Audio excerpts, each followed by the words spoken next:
শুভ সকাল বন্ধুরা, সকলেই ভালো আছো। দেখো একটু ঠান্ডা ঠান্ডা পড়ে গেছে। একটু ঘুম থেকে উঠতে লেট হয়ে যায়। এখন ঠান্ডা পড়েছে না, লেট হয়ে যাচ্ছে। দেখো আমার বিছনা গোছানো হয়ে গেছে।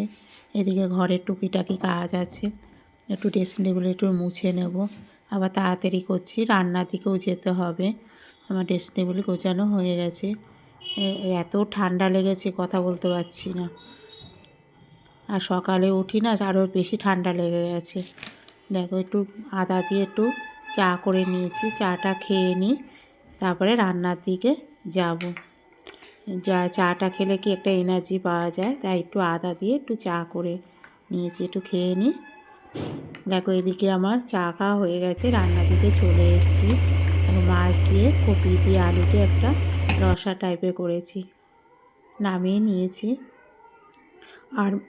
আর করবো হলো মুগ ডাল দিয়ে আর ধনেপাতা দিয়ে লাউ ঘন্ট, ওটাও রেডি হয়ে গেছে। খেতে খুব ভালো লাগে। আমার শীতকালে ধনেপাতা করলে আর মুগ ডাল দিয়ে করলে খুব ভালো লাগে, নিরামিষ।